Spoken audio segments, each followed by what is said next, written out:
नमस्कार दोस्तों। आज जरा अपने आप से एक ईमानदार सवाल पूछिए। क्या आपका दिमाग सच में आपका साथ दे रहा है या फिर वही दिमाग आपकी सबसे बड़ी समस्या बन चुका है? सुबह आंख खुलते ही चिंता, दिन भर बेवजह की सोच, बीते हुए कल का पछतावा, आने वाले कल का डर और रात को सोते समय वहीं घूमते हुए ख्याल। अगर यह सब आपकी जिंदगी का हिस्सा बन चुके हैं तो समझ लीजिए कि आपका दिमाग थक चुका है, जहरीला हो चुका है और सबसे खतरनाक बात यह है कि हमें इसका एहसास भी नहीं होता। हम इसे नॉर्मल मान लेते हैं। हम सोचते हैं कि सबके साथ ऐसा ही होता है, लेकिन सच यह है कि हर इंसान का दिमाग ऐसा नहीं होता, बल्कि ऐसा बना दिया गया है। इस तेज रफ्तार दुनिया में हम अपने शरीर को तो रोज नहलाते हैं, साफ करते हैं, अच्छा खाना देने की कोशिश करते हैं, लेकिन अपने दिमाग की सफाई वो हम सालों से भूल चुके हैं। और गंदा दिमाग चाहे वह कितना भी टैलेंटेड क्यों ना हो, आपको कभी खुश नहीं रहने देगा, कभी आगे नहीं बढ़ने देगा।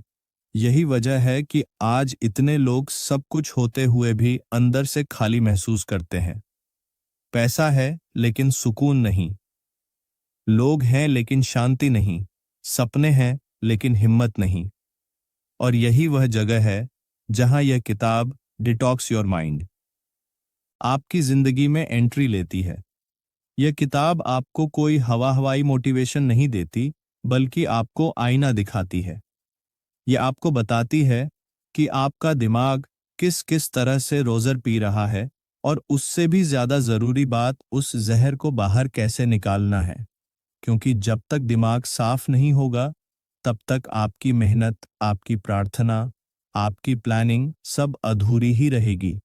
सोचिए, अगर आपका दिमाग हल्का हो जाए, अगर आपके ख्याल आपके कंट्रोल में आ जाए, अगर डर आपकी जिंदगी चलाना बंद कर दे और आप खुद अपनी जिंदगी के ड्राइवर बन जाइए, तो आपकी जिंदगी कैसी होगी? यही बदलाव इस ऑडियो बुक का मकसद है। आज की इस वीडियो में हम बात करेंगे कि कैसे नेगेटिव सोच चुपचाप हमारे फैसले खराब कर देती है, कैसे ओवरथिंकिंग हमारी एनर्जी चूस लेती है, कैसे बीते हुए अनुभव हमें आज जीने नहीं देते और कैसे हम बिना जाने अपने ही दिमाग के कैदी बन जाते हैं। लेकिन साथ ही हम ये भी सीखेंगे कि दिमाग को डिटॉक्स कैसे किया जाए, सोच को हल्का कैसे बनाया जाए और अंदर से मजबूत कैसे बना जाए। यह वीडियो सिर्फ सुनने के लिए नहीं है, यह महसूस करने के लिए है। हो सकता है कुछ बातें आपको चुभे, हो सकता है कुछ सच आपके सामने आए, लेकिन याद रखिए, जब तक सच्चाई चुभती नहीं है, तब तक बदलाव शुरू नहीं होता। अगर आप चाहते हैं कि आपकी जिंदगी सिर्फ चलती ना रहे, बल्कि सही दिशा में बढ़े, अगर आप चाहते हैं कि आपका दिमाग आपका दुश्मन नहीं, आपका सबसे बड़ा साथी बने, तो इस वीडियो को अंत तक जरूर देखिए। और हाँ, अगर आपको ऐसी किताबों की ऑडियो बुक समरी पसंद आती है जो सिर्फ ज्ञान नहीं देती, बल्कि अंदर कुछ बदल देती है, तो अभी वीडियो को लाइक कीजिए, चैनल को सब्सक्राइब कीजिए, क्योंकि आगे भी ऐसी ही दमदार और जिंदगी बदलने वाली कहानियां आपका इंतजार कर रही हैं। चैप्टर 1, दिमाग में जमा हुआ जहर। जरा ध्यान से सुनिए, क्योंकि यह अध्याय आपकी जिंदगी की सबसे आम लेकिन सबसे अनदेखी समस्या पर बात करता है। हम में से ज्यादातर लोग ये मान चुके हैं कि परेशान रहना, टेंशन में रहना, हर छोटी बात पर ओवरथिंक करना, नाराज होना, जलन महसूस करना, ये सब तो नॉर्मल है। लेकिन सच ये है कि यह नॉर्मल नहीं है। यह दिमाग में धीरे धीरे जमा होता हुआ जहर है। फर्क बस इतना है कि यह जहर दिखता नहीं है, इसकी कोई बदबू नहीं होती, लेकिन यह अंदर ही अंदर आपकी सोच, आपकी एनर्जी और आपके फैसलों को मार देता है। जिस तरह शरीर में अगर गंदगी जमा हो जाए तो बीमारी आ जाती है, ठीक उसी तरह जब दिमाग में नेगेटिव सोच, डर, गुस्सा और शिकायतें जमा हो जाती हैं, तो जिंदगी भारी लगने लगती है। आप बिना वजह थकने लगते हैं, बिना कारण चिड़चिड़े हो जाते हैं और धीरे धीरे आपको खुद से ही नफरत होने लगती है। सबसे खतरनाक बात यह है कि यह जहर एक दिन में नहीं बनता, यह सालों में बनता है। बचपन में सुनी हुई बातें, लोगों के ताने, बार बार की नाकामी, टूटे हुए रिश्ते, सोशल मीडिया की तुलना और दूसरों की जिंदगी देखकर खुद को कम समझना, यह सब मिलकर दिमाग के अंदर एक कचरे का ढेर बना देते हैं। और हम सोचते रहते हैं कि बस थोड़ा आराम मिल जाए तो सब ठीक हो जाएगा। लेकिन आराम से दिमाग साफ नहीं होता। दिमाग साफ होता है समझ से। जब तक आप ये नहीं समझेंगे कि आपके दिमाग के अंदर क्या भरा हुआ है, तब तक आप उसे बाहर नहीं निकाल सकते। अक्सर लोग कहते हैं कि मुझे गुस्सा बहुत आता है, मुझे डर बहुत लगता है, मैं बहुत ज्यादा सोचता हूं, लेकिन कोई यह नहीं पूछता कि यह सब आ कहां से रहा है। गुस्सा तब आता है जब उम्मीदें टूटती हैं। डर तब पैदा होता है जब हमें खुद पर भरोसा नहीं होता। और ओवर थिंकिंग तब शुरू होती है जब दिमाग को बेवजह फालतू खाना मिल रहा होता है। और यह फालतू खाना होता है नेगेटिव न्यूज़, बेकार की बातें, लोगों की राय और वह यादें जिन्हें हमें बहुत पहले छोड़ देना चाहिए था। धीरे धीरे दिमाग इन सब चीज़ों का आदी हो जाता है और फिर बिना इनके उसे चैन ही नहीं मिलता। इस अध्याय का सबसे बड़ा सच ये है कि आपका दिमाग वैसा ही बन जाता है जैसा आप उसे रोज खिलाते हैं। अगर आप रोज शिकायतें खिलाएंगे तो दिमाग शिकायत करना सीख जाएगा। अगर आप रोज डर खिलाएंगे तो दिमाग हर मौके में खतरा ढूंढेगा। और अगर आप रोज दूसरों से तुलना खिलाएंगे तो दिमाग कभी आपको खुश नहीं रहने देगा। इसीलिए पहला कदम यह समझना है कि समस्या बाहर नहीं है, समस्या आपके अंदर जमा हुई है। दुनिया तो वैसी ही रहेगी, लोग भी वैसे ही रहेंगे, लेकिन अगर आपका दिमाग साफ हो गया तो वही दुनिया आपको हल्की लगने लगेगी। यह अध्याय आपको दोषी महसूस कराने के लिए नहीं है, बल्कि आपको जगाने के लिए है। क्योंकि जब तक आप यह मानते रहेंगे कि मेरी हालत दूसरों की वजह से खराब है, तब तक आप अपने दिमाग की सफाई शुरू ही नहीं कर पाएंगे। आज से यह मान लीजिए कि आपके दिमाग में जो भी चल रहा है उसकी जिम्मेदारी आपकी है। और अच्छी खबर यह है कि जब जिम्मेदारी आपकी है तो कंट्रोल भी आपका ही हो सकता है। यहीं से डिटॉक्स की शुरुआत होती है। पहले ये पहचानिए कि आपके दिमाग में जहर है और फिर धीरे धीरे उसे बाहर निकालने का साहस जुटाइए। क्योंकि साफ दिमाग ही साफ जिंदगी की पहली शर्त है। चैप्टर 2, नेगेटिव सोच का जाल। अब जरा उस दुश्मन की बात करते हैं जो दिखता नहीं है लेकिन हर दिन आपकी जिंदगी के फैसले चुरा लेता है। नेगेटिव सोच, यह एक ऐसी आदत है जो एक बार दिमाग में घर बना लेती है तो फिर हर हालात को उसी नज़र से दिखाने लगती है। आप चाहें या ना चाहें, आपका दिमाग हर बात में कमी ढूंढने लगता है, हर मौके में डर दिखाने लगता है और हर इंसान में गलतियां गिनाने लगता है। धीरे धीरे ऐसा लगने लगता है कि दुनिया ही खराब है, लोग ही बुरे हैं और मेरी किस्मत ही साथ नहीं देती। लेकिन सच ये है कि दुनिया वैसी ही है जैसी हमेशा से थी। बदला है तो सिर्फ आपका देखने का तरीका। नेगेटिव सोच अक्सर किसी एक बड़े हादसे से नहीं आती, बल्कि छोटी छोटी बातों से बनती है। बार बार खुद से यह कहना कि मुझसे नहीं होगा, मैं इतना काबिल नहीं हूं, लोग क्या कहेंगे, कहीं मैं फेल ना हो जाऊं। ये वाक्य सुनने में छोटे लगते हैं, लेकिन दिमाग इन्हें आदेश समझ लेता है। और जब दिमाग को बार बार यही आदेश मिलता है तो वह आपको आगे बढ़ने से रोकने लगता है। आप मौके मिलने से पहले ही हार मान लेते हैं, सपने देखने से पहले ही खुद को समझा लेते हैं कि छोड़ो, यह हमारे बस का नहीं है। और यही सबसे बड़ी हार होती है। सबसे खतरनाक बात यह है कि नेगेटिव सोच, आपको लगता है कि यह आपकी सुरक्षा कर रही है। दिमाग कहता है कि ज्यादा उम्मीद मत रखो वरना दुख होगा, ज्यादा कोशिश मत करो वरना फेल हो जाओगे। लेकिन यह सुरक्षा नहीं है, यह एक जेल है। एक ऐसी जेल जिसमें सलाखें नहीं होती लेकिन इंसान अंदर से कैद हो जाता है। आप सुरक्षित तो रहते हैं लेकिन जिंदा नहीं रहते। आप रिस्क नहीं लेते इसलिए गिरते भी नहीं लेकिन उड़ते भी नहीं। इस अध्याय में लेखक हमें यह समझाता है कि नेगेटिव सोच का सबसे बड़ा इलाज है उसकी पहचान। जैसे ही कोई नेगेटिव ख्याल आए, खुद से पूछिए कि क्या यह सच है या सिर्फ मेरा डर बोल रहा है? क्या इसका कोई सबूत है या मैं बस अंदाजा लगा रहा हूं? ज्यादातर बार आपको एहसास होगा कि यह सोच हकीकत नहीं है, बल्कि पुराने अनुभवों की परछाई है। और जैसे ही आप इस परछाई को पहचान लेते हैं, उसकी ताकत कम होने लगती है। याद रखिए, आप अपने हर ख्याल पर भरोसा करने के लिए मजबूर नहीं हैं। ख्याल आते हैं, जाते हैं, लेकिन उन्हें पकड़कर बैठना या छोड़ देना, यह फैसला आपका होता है। जैसे जैसे आप बेकार और नेगेटिव ख्यालों को बिना लड़ाई के जाने देना सीखेंगे, वैसे वैसे दिमाग हल्का होता जाएगा। और जब दिमाग हल्का होता है, तब जिंदगी अपने आप थोड़ी आसान लगने लगती है। नेगेटिव सोच से लड़ना नहीं है, बस उसे पहचान कर उसकी जगह सच और समझ को बैठने देना है। यहीं से असली डिटॉक्स शुरू होता है। चैप्टर 3, ओवरथिंकिंग यानी दिमाग की थकान। अब उस आदत की बात करते हैं जिसे ज्यादातर लोग इंटेलिजेंस समझ लेते हैं, जबकि सच ये है कि यह दिमाग को अंदर से खोखला कर देती है। ओवरथिंकिंग बार बार एक ही बात को घुमाना, हर सिचुएशन के 100 नतीजे निकालना और ज्यादातर नतीजे नेगेटिव ही सोचना। आप किसी एक बात पर सोचने बैठते हैं और कब दिमाग पूरा दिन उसी में फंस जाता है पता ही नहीं चलता। नतीजा ये होता है कि शरीर एक जगह बैठा होता है, लेकिन दिमाग मैराथन दौड़ रहा होता है और लगातार दौड़ता हुआ दिमाग एक दिन थक कर टूट ही जाता है।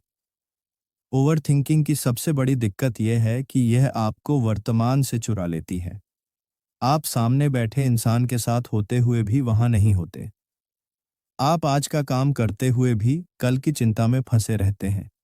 दिमाग बार बार पूछता है कि अगर ऐसा हो गया तो क्या होगा, अगर वैसा हो गया तो क्या होगा। लेकिन वह कभी यह नहीं पूछता कि अभी मुझे क्या करना चाहिए। और जब फोकस अभी से हट जाता है तो गलती होना तय है। फिर वही गलती दिमाग को और सोचने का बहाना दे देती है, और यह एक ऐसा चक्र बन जाता है जिससे बाहर निकलना मुश्किल लगता है।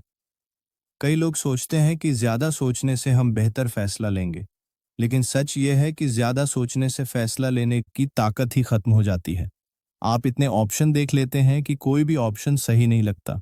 आप इतना एनालाइज कर लेते हैं कि एक छोटा सा कदम उठाने में भी डर लगने लगता है, और धीरे धीरे आप एक ऐसे इंसान बन जाते हैं जो सब कुछ समझता है लेकिन कुछ करता नहीं है। इस अध्याय में एक बहुत जरूरी बात कही गई है कि दिमाग को हर सवाल का जवाब नहीं चाहिए, उसे दिशा चाहिए। ओवरथिंकिंग तब कम होती है जब आप हर ख्याल का पीछा करना बंद कर देते हैं।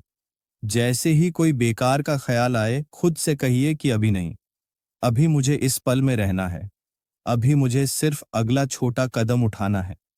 पूरा रास्ता सोचने की जरूरत नहीं है, सिर्फ अगला मोड़ दिखना काफी है। जब आप दिमाग को हर समय एंटरटेन करना बंद कर देते हैं, जब आप उसे हर पल बिजी रखने की कोशिश छोड़ देते हैं, तब दिमाग खुद ही शांत होना शुरू हो जाता है। थोड़ी खामोशी, थोड़ी सादगी और थोड़ा सा वर्तमान में जीना ओवरथिंकिंग का सबसे बड़ा इलाज है। याद रखिए, दिमाग को आराम तब नहीं मिलता जब आप सोते हैं। दिमाग को आराम तब मिलता है जब आप बेवजह सोचना छोड़ देते हैं। यही इस अध्याय का असली संदेश है। चैप्टर 4, डर और खुद पर शक। अब उस चीज की बात करते हैं जो ज्यादातर सपनों को जन्म लेने से पहले ही मार देती है। डर, डर असफल होने का, डर लोगों की राय का, डर मजाक बनने का, और सबसे खतरनाक डर खुद पर शक। यह डर इतना शोर नहीं करता, यह चुपचाप आपके दिमाग में बैठ जाता है और हर मौके पर धीरे से कहता है, मत करो, रिस्क मत लो, सुरक्षित रहो। और हम उसकी बात मान लेते हैं, क्योंकि डर हमेशा समझदार बनने का नाटक करता है। डर अक्सर बाहर की दुनिया से नहीं आता, डर अंदर की यादों से आता है। किसी दिन किसी ने आपको कह दिया कि तुमसे नहीं होगा, किसी दिन आप कोशिश करके हार गए, किसी दिन आपने खुद को किसी और से कम समझ लिया। बस वहीं से डर ने जड़ पकड़ ली। फिर चाहे मौका कितना भी अच्छा क्यों ना हो, दिमाग पहले पुराने दर्द को याद करता है और खुद को बचाने के लिए पीछे खींच लेता है। लेकिन लेखक यहाँ एक कड़वी सच्चाई बताता है कि डर आपको बचाता नहीं है, डर आपको रोकता है। खुद पर शक डर का सबसे करीबी साथी है। जब आप खुद पर भरोसा नहीं करते तो हर फैसला भारी लगने लगता है। आप बार बार दूसरों से सलाह मांगते हैं और फिर भी संतुष्ट नहीं होते। क्योंकि असली समस्या फैसला नहीं है। असली समस्या भरोसे की कमी है। जब तक आप खुद को कमजोर मानते रहेंगे, तब तक दुनिया भी आपको कमजोर ही मानेगी। और जब तक आप खुद को आगे बढ़ने की इजाजत नहीं देंगे, तब तक कोई मौका आपके लिए नहीं रुकेगा। खुद पर शक डर का सबसे करीबी साथी है। जब आप खुद पर भरोसा नहीं करते, तो हर फैसला भारी लगने लगता है। आप बार बार दूसरों से सलाह मांगते हैं और फिर भी संतुष्ट नहीं होते, क्योंकि असली समस्या फैसला नहीं है। असली समस्या भरोसे की कमी है। जब तक आप खुद को कमजोर मानते रहेंगे, तब तक दुनिया भी आपको कमजोर ही मानेगी। और जब तक आप खुद को आगे बढ़ने की इजाजत नहीं देंगे, तब तक कोई मौका आपके लिए नहीं रुकेगा। चैप्टर 5। बीता हुआ कल और भविष्य की चिंता। अब उस बोझ की बात करते हैं जिसे ज्यादातर लोग बिना जाने रोज अपने दिमाग में ढोते रहते हैं। बीता हुआ कल और आने वाले कल की चिंता। दिमाग या तो पीछे भागता रहता है या आगे दौड़ता रहता है, लेकिन जहां होना चाहिए वहीं रुकने को तैयार नहीं होता। बीते हुए पलों की गलतियां, अधूरे फैसले, टूटे रिश्ते और वह बातें जो काश मैंने ऐसा किया होता, काश मैंने वैसा किया होता। यह काश शब्द दिमाग को सबसे ज्यादा थका देता है, क्योंकि जो बदल ही नहीं सकता उस पर बार बार सोचना सिर्फ दर्द बढ़ाता है, समझ नहीं। दूसरी तरफ भविष्य की चिंता है। अगर ऐसा हो गया तो क्या होगा? अगर वैसा नहीं हुआ तो क्या होगा? करियर, पैसा, रिश्ते, समाज, सब कुछ दिमाग में एक साथ घूमने लगता है। और मजे की बात यह है कि भविष्य अभी आया भी नहीं है, लेकिन हम उसका पूरा बोझ आज ही उठाने लगते हैं। नतीजा यह होता है कि ना हम आज को ठीक से जी पाते हैं, ना कल को सही बना पाते हैं। इस अध्याय में लेखक एक बहुत गहरी बात कहता है कि दिमाग को सबसे ज्यादा सुकून तब मिलता है जब उसे यकीन हो कि अभी का पल सुरक्षित है। ज्यादातर चिंता इस डर से आती है कि मैं कंट्रोल में नहीं हूं, लेकिन सच ये है कि बीता हुआ कल आपके कंट्रोल में कभी था ही नहीं, और आने वाला कल भी पूरी तरह आपके कंट्रोल में नहीं होगा। जो आपके कंट्रोल में है वह है अभी का एक फैसला, अभी का एक कदम, अभी का एक एक्शन। जब आप बीते हुए कल को सबक की तरह देखते हैं, सजा की तरह नहीं, तब उसका जहर कम होने लगता है। और जब आप भविष्य को तैयारी की तरह देखते हैं, डर की तरह नहीं, तब उसकी चिंता भी हल्की हो जाती है। दिमाग को यह सिखाना पड़ता है कि हर बार पीछे लौटना जरूरी नहीं है और हर बार आगे दौड़ना भी जरूरी नहीं है। कभी कभी रुककर सांस लेना ही सबसे समझदारी भरा कदम होता है। याद रखिए, जिंदगी पीछे या आगे नहीं चलती, जिंदगी हमेशा अभी चलती है। जो इंसान अपने आज को संभाल लेता है, उसका कल अपने आप बेहतर बनने लगता है। बीते हुए कल को सम्मान के साथ छोड़ दीजिए, आने वाले कल पर भरोसा रखिए और आज के पल में पूरी मौजूदगी के साथ खड़े हो जाइए। यही इस अध्याय का सबसे बड़ा डिटॉक्स है। चैप्टर 6, दिमाग को साफ करने की शुरुआत। अब तक हमने दिमाग में जमाजर को पहचाना, उसकी वजहों को समझा और यह भी जाना कि कैसे नेगेटिव सोच, ओवरथिंकिंग, डर और चिंता हमारी एनर्जी चूस लेते हैं। अब सवाल ये है कि इस सब से बाहर निकला कैसे जाए, क्योंकि सिर्फ समस्या जान लेना काफी नहीं है। असली बदलाव तब आता है जब आप कुछ अलग करना शुरू करते हैं। यहीं से दिमाग को साफ करने की असली शुरुआत होती है। इस अध्याय में लेखक बहुत साफ शब्दों में कहता है कि दिमाग को डिटॉक्स करने के लिए आपको अपनी सोच से नहीं, अपनी आदतों से शुरुआत करनी होगी, क्योंकि दिमाग वही सोचता है जो उसे रोज का माहौल देता है।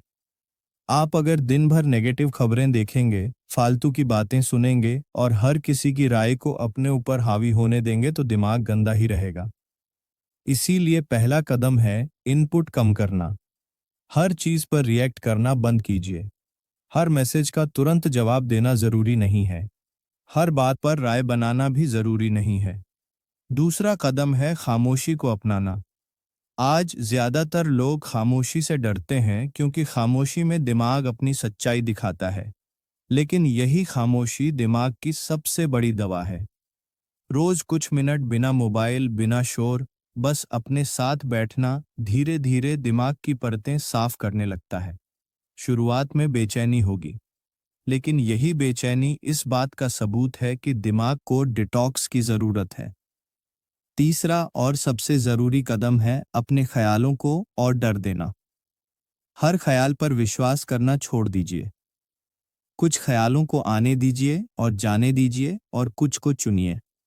जैसे ही कोई नेगेटिव ख्याल आए, उसे दबाने की कोशिश मत कीजिए। बस उसे पहचानिए और अपनी एनर्जी किसी काम में लगा दीजिए। काम, चलना, लिखना या गहरी सांस लेना।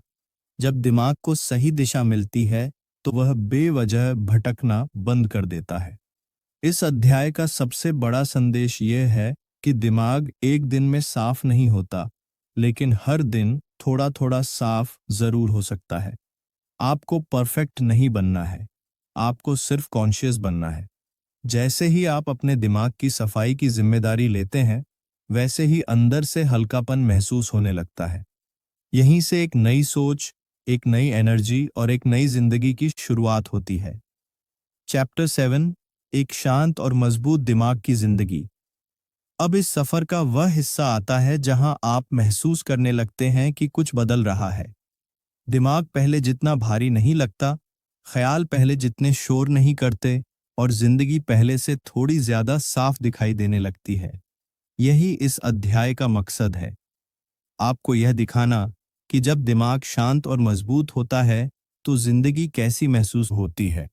शांत दिमाग का मतलब यह नहीं है कि जिंदगी में समस्याएं खत्म हो जाती हैं। फर्क सिर्फ इतना होता है कि अब समस्याएं आपको चलाती नहीं हैं, आप समस्याओं को संभालने लगते हैं। पहले जहां छोटी सी बात आपको हिला देती थी, अब वही बात आपको सोचने का मौका देती है। रिएक्शन की जगह रिस्पांस आ जाता है, और यही फर्क एक कमजोर और एक मजबूत दिमाग में होता है। मजबूत दिमाग वो नहीं है जो कभी टूटता नहीं। मजबूत दिमाग वह है जो टूट कर भी खुद को संभाल लेता है। जब आपका दिमाग साफ होता है, तो आप अपनी वैल्यू बाहर की दुनिया से नहीं, अंदर की समझ से तय करते हैं। लोग क्या कहेंगे, क्या सोचेंगे, इसका असर कम होने लगता है, क्योंकि अब आपको खुद पर भरोसा होता है, और जहां भरोसा होता है, वहां डर ज्यादा देर टिक नहीं पाता। इस अध्याय में लेखक बताता है कि शांत दिमाग के साथ फैसले भी शांत होते हैं। आप जल्दबाजी में कुछ साबित करने की कोशिश नहीं करते, आप धीरे लेकिन सही दिशा में चलते हैं। आपको हर रेस जीतनी नहीं होती, आपको बस अपनी रेस सही तरीके से पूरी करनी होती है, और यही सोच जिंदगी में सुकून लाती है। जब दिमाग साफ होता है तो रिश्ते भी साफ होने लगते हैं। आप दूसरों से उम्मीदें कम और समझ ज्यादा रखने लगते हैं। आप माफ करना सीखते हैं, छोड़ना सीखते हैं, और सबसे जरूरी बात, खुद के साथ नरमी बरतना सीखते हैं, क्योंकि आप समझ जाते हैं कि हर दिन परफेक्ट होना जरूरी नहीं है, हर दिन सच्चा होना जरूरी है। यह अध्याय आपको यह एहसास दिलाता है कि दिमाग का डिटॉक्स सिर्फ सोच बदलने का नहीं, पूरी जिंदगी को नए नजरिए से देखने का नाम है। जब अंदर शांति होती है तो बाहर की दुनिया चाहे जैसी भी हो, आप अपने अंदर एक सुरक्षित जगह बना लेते हैं, और यही असली जीत है। चैप्टर 8, नई शुरुआत और रोज का मानसिक डिटॉक्स। अब इस किताब का सबसे जरूरी और सबसे प्रैक्टिकल हिस्सा आता है, क्योंकि समझ आ जाना एक बात है, लेकिन उस समझ को रोज की जिंदगी में उतार पाना ही असली बदलाव है। इस अध्याय में लेखक साफ तौर पर कहता है कि दिमाग का डिटॉक्स कोई एक बार का इवेंट नहीं है, यह एक रोज की आदत है। जैसे शरीर को रोज खाना चाहिए, वैसे ही दिमाग को भी रोज साफ होने का मौका चाहिए। ज्यादातर लोग यह सोचते हैं कि एक दिन सब ठीक हो जाएगा, एक दिन दिमाग पूरी तरह शांत हो जाएगा, लेकिन सच ये है कि दिमाग को रोज संभालना पड़ता है। कुछ दिन अच्छे होंगे, कुछ दिन भारी होंगे, लेकिन फर्क ये होगा कि अब आप भारी दिनों से डरेंगे नहीं। अब आपको पता होगा कि इस बोझ को हल्का कैसे करना है। हर सुबह खुद से एक छोटा सा सवाल पूछना, आज मैं अपने दिमाग को किस चीज से दूर रखूंगा? बेवजह की तुलना, फालतू की शिकायत या पुराने जख्म। इस अध्याय में लेखक रोज के मानसिक डिटॉक्स के लिए एक आसान तरीका बताता है। दिन की शुरुआत में कुछ मिनट अपने लिए रखना, बिना मोबाइल, बिना शोर, सिर्फ सांस पर ध्यान देना और अपने दिमाग को यह याद दिलाना कि आज का दिन नया है। बीता हुआ कल यहीं खत्म हो चुका है। फिर दिन भर में जब भी दिमाग भटके, खुद को वापस इसी पल में लाना। और रात को सोने से पहले एक सवाल, आज मैंने अपने दिमाग को हल्का करने के लिए क्या किया? सबसे खूबसूरत बात यह है कि जब आप खुद से जुड़ना शुरू करते हैं, तो बाहर की दुनिया अपने आप थोड़ी कम जरूरी लगने लगती है। आप हर बात पर रिएक्ट नहीं करते, हर इंसान को खुश करने की कोशिश नहीं करते और हर गलती को दिल पर नहीं लेते। आप सीख जाते हैं कि कुछ चीजों को छोड़ना भी ताकत है, कमजोरी नहीं। यह अध्याय आपको यह भरोसा देता है कि आप टूटे हुए नहीं हैं, आप बस थके हुए हैं, और थकान का इलाज और मेहनत नहीं सही दिशा है। जैसे जैसे आप इस डिटॉक्स को अपनी जिंदगी का हिस्सा बनाते हैं, वैसे वैसे आपको एहसास होता है कि खुशी बाहर से नहीं आती, शांति अंदर से निकलती है। और जब अंदर शांति होती है तो जिंदगी खुद ब खुद सही लगने लगती है। यही इस किताब का अंतिम संदेश है। साफ दिमाग, हल्की जिंदगी और एक नई शुरुआत। चैप्टर 9, खुद से दोस्ती और असली आज़ादी। अब इस सफर का आखिरी और सबसे गहरा पड़ाव आता है, क्योंकि जब दिमाग साफ होने लगता है, जब शोर कम हो जाता है, तब इंसान पहली बार खुद की आवाज सुन पाता है। और यही वह पल होता है जहां असली बदलाव जन्म लेता है। इस अध्याय में लेखक हमें यह समझाता है कि दिमाग का डिटॉक्स सिर्फ नेगेटिव चीजों को हटाने का नाम नहीं है, बल्कि खुद के साथ एक नई सच्ची दोस्ती बनाने का नाम है। ज्यादातर लोग पूरी जिंदगी खुद से ही लड़ते रहते हैं, अपनी कमियों से, अपनी गलतियों से, अपने डर से। वह खुद को हर वक्त सुधारने की कोशिश करते हैं, लेकिन कभी अपनाने की कोशिश नहीं करते। नतीजा यह होता है कि बाहर से इंसान सफल दिखता है, लेकिन अंदर से थका हुआ और अकेला महसूस करता है। जब आप दिमाग को साफ करते हैं, तब आप यह सीखते हैं कि खुद को सजा देना जरूरी नहीं है, खुद को समझना जरूरी है। इस अध्याय में एक बहुत खूबसूरत बात कही गई है कि जिस दिन आप खुद के साथ खड़े होना सीख जाते हैं, उस दिन दुनिया की राय कमजोर पड़ने लगती है। आप अपनी गलतियों को पहचानते हैं, लेकिन उन्हें अपनी पहचान नहीं बनने देते। आप गिरते हैं, लेकिन खुद को बेकार नहीं कहते। आप आगे बढ़ते हैं, लेकिन खुद पर जोर जबरदस्ती नहीं करते। यही संतुलन एक शांत और आजाद दिमाग की पहचान है। खुद से दोस्ती का मतलब ये भी है कि आप अपनी सीमाओं को स्वीकार करते हैं।